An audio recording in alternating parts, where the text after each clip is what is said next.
जय हिंद दोस्तों, बहुत स्वागत करता हूं आप सभी का अपने YouTube चैनल पर।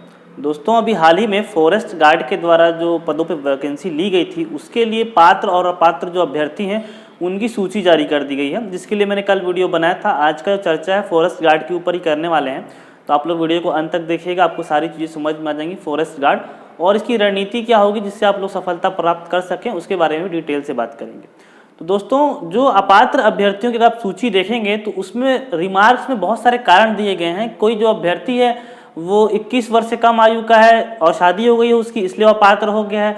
किसी अभ्यर्थी ने ऐसे कैसे फॉर्म डाल दिया जहाँ पे जनरल के लिए सीट ही नहीं है तो वो अपात्र हो गया है। तो इस प्रकार के बहुत सारे कारण हैं। कोई जो एज डाले होंगे तो उसमें एज से अपर एज से भी ज़्यादा एज हो गया उनका, हो सकता है टाइपिंग करने में कुछ मिस्टेक्स हो गए हों, तो इस प्रकार से बहुत सारे अभ्यर्थी जो अपात्र हो गए हैं।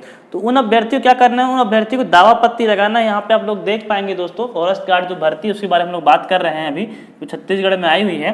तो दावा पत्ती के लिए 23 अप्रैल से 7 मई तक, मतलब कुल मिलाकर 15 दिन का आपको समय दिया गया है। इसके लिए आपको दावा पत्ती लगा देना है और अगर आपका कुछ गलती हो गई थी फॉर्म डालने में तो ये ठीक हो जाएगी। आगे बात करता हूँ दोस्तों मैं कि जो अभी लिस्ट आई है उसके बाद बहुत सारे लोग कमेंट कर रहे हैं फिर से कि पहले फिजिकल होगा या पहले रिटर्न होगा। तो फॉर्म भरते समय वो अभ्यर्थी ध्यान नहीं देते हैं कि इसकी चयन की प्रक्रिया क्या है। तो एक बार और इस पर डिस्कस कर लेते हैं कि चयन की प्रक्रिया क्या है। तो पहले मैं दोस्तों आप लोग को बताया था कि अभी उसमें टेंडर का जो डेट है वो चल रही है फॉरेस्ट गार्ड की वेबसाइट में। 15 मई तक उसमें डेट दी गई है, तो मतलब 15 मई के पहले आप लोग का फिजिकल तो नहीं होने वाला है। और काफ़ी गर्मी हो रही है तो हो सकता है बरसात के समय में इसका बाद फिजिकल लिया जाए। तो दोस्तों यहाँ पे आप लोग देख पाएंगे जो चयन की प्रक्रिया है, तो सबसे पहले अगर आपका यहाँ पे दावा पत्ती लगाई जाती है और कुछ अभ्यर्थियों को पात्र घोषित किया जाता है तो एक और लिस्ट निकल सकती है। अन्यथा सबसे पहले जो प्रक्रिया होगी वो नाप जोख की प्रक्रिया होगी। जो आपकी हाइट है, दूसरा आपका चेस्ट होता है, नौकनी होता है और फ्लैट फुट होता है। ये 4 चीज देखा जाता है नाप जोख में। ये प्रक्रिया आपको कराई जाएगी।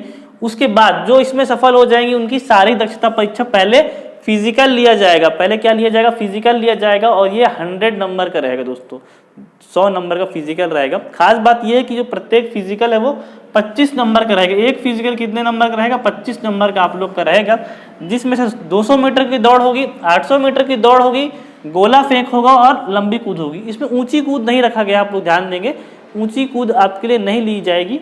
और इस प्रकार से आपको तैयारी करना है। यहाँ पे आप लोग देखेंगे स्क्रीन में मैं डिस्प्ले करवा देता हूँ, यहाँ पे आपको मार्क्स भी देखने के लिए मिल जाएंगे कि प्रत्येक फिजिकल में कितना कूदने पर कितना मार्क्स मिलेगा। और यहाँ पर अगर आपको स्क्रीन में ठीक से नहीं दिख रहा है तो मैं इस PDF में इसका जो स्क्रीनशॉट लिया हूँ उसको मैं अपने टेलीग्राम चैनल पर डाल दूंगा, वहाँ पर आप लोग ज्वाइन हो जाइए। डिस्क्रिप्शन बॉक्स में लिंक दिया हुआ है उसका, वहाँ से आप लोग इसको देख लेंगे और सेव कर रखेंगे और इसके अनुसार ही आप लोग को तैयारी करना है। तो सभी अभ्यर्थियों से सारी दक्षता परीक्षा 100 नंबर की ली जाएगी। प्रत्येक जो फिजिकल है वो 25-25 नंबर का रहेगा। इसमें ऊंची कूद नहीं है। जो SI के अभ्यर्थी हैं वो उनमें ऊंची कूद है, यहाँ पे ऊंची कूद नहीं ली जाएगी। तो ये जो फिजिकल होगा आपका 100 नंबर का। तो अगर आप अनारक्षित कैटेगरी से हैं, अनरिजर्व हैं, जनरल हैं, तो कम से कम आपको 60 नंबर लाना पड़ेगा और ST SC OBC के तो 50% आपको लाना ही पड़ेगा। दूसरी बात मैं बात करूं दोस्तों कि यहाँ पे आप जब फिजिकल करने जाएंगे मैदान में और घड़ी से टाइम लगा करके जो रनिंग करना स्टार्ट करेंगे तो आपको ये मालूम चलेगा ये फिजिकल काफ़ी ज़्यादा टफ है, ठीक है, और इस पे अच्छे नंबर लाना उतना आसान नहीं है। तो 60 नंबर लाने में भी पसीने छूट जाएंगे लोगों के, ये बिल्कुल भी हलवा नहीं है। दूसरी बात, यहाँ पे जनरल का 60% रखा गया है, बाकी सबका 50% है। तो जनरल वाले लड़के क्या है, थोड़ा सा एक्स्ट्रा ऑर्डिनरी होते हैं। वो शारीरिक रूप से भी बहुत ही ज़्यादा स्ट्रांग होते हैं और मानसिक रूप से भी स्ट्रांग होते हैं। उनका कट ऑफ भी हाई जाता है, प्लस वो पैसे भी जब फॉर्म भरते हैं तो ज़्यादातर वो आर्थिक रूप से भी धनी होते हैं। गवर्नमेंट की नीति है, इसमें हम कुछ नहीं कर सकते हैं। दूसरी बात करते हैं लिखित परीक्षा की, ठीक है। लिखित परीक्षा की बात करूँ तो पदों का 15 गुना, मतलब इसमें जो कट ऑफ बनेगा तो टोटल जो पोस्ट है उसके 15 गुना अभ्यर्थियों को आपको रिटर्न एग्जाम देने के लिए बुलाया जाएगा। ऐसा नहीं है कि जो 60% ला लिए सभी को यहाँ पे बुला लिया जाएगा। जो पद रहेंगे अलग अलग नोडल में अलग अलग पद आए हुए हैं, उन पदों के 15 गुना अभ्यर्थी को ही यहाँ पे रिटर्न एग्जाम के लिए बुलाया जाएगा। जो रिटर्न आपका एग्जाम होगा वो वस्तुनिष्ठ प्रकार मतलब ऑब्जेक्टिव टाइप का होगा, 100 अंकों का होगा। उसमें केवल 3 सब्जेक्ट आएंगे। पहला GS आएगा, सामान्य ज्ञान आएगा, मैथ्स एंड रीजनिंग यही आएंगे। इसमें हिंदी, इंग्लिश, कंप्यूटर वो सब बातें यहाँ पे नहीं कही गई हैं सिलेबस में, ठीक है। तो 100 अंकों का आपको क्या देना है, आपको रिटर्न एग्जाम देना पड़ेगा। जो इसको क्लियर कर लेगा और वो 15 गुना में शामिल होगा, जितने नंबर ऑफ पोस्ट हैं उसका 15 गुना अगर आप शामिल होते हैं तो आपको रिटर्न के लिए निश्चित तौर पर बुलाया जाएगा। इसके बाद आपको 10 अंक के लिए बोनस भी दिया गया है। जिनके पास सर्टिफिकेट होता है एनसीसी का, सी टाइप का सर्टिफिकेट होता है या नेशनल में वो कुछ खेले कूदे रहते हैं, तो 10 अंक अधिकतम बोनस रहता है। और उसके बाद चयन सूची तैयार की जाएगी, 100 नंबर फिजिकल के, 100 नंबर रिटर्न परीक्षा के और 10 नंबर का आपको क्या मिलेगा, बोनस मिलेगा।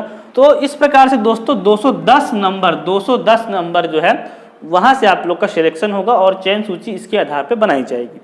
अब जो लोग चयन सूची में आ गए हैं, ऐसा नहीं है कि वो लोग अब सेलेक्ट ही हो जाएंगे। उसके बाद एक और प्रोसीजर होता है जिसके नंबर नहीं मिलता है। उसके बाद मैं बता दूं, यहाँ पे लिख देता हूँ, पैदल चाल होती है।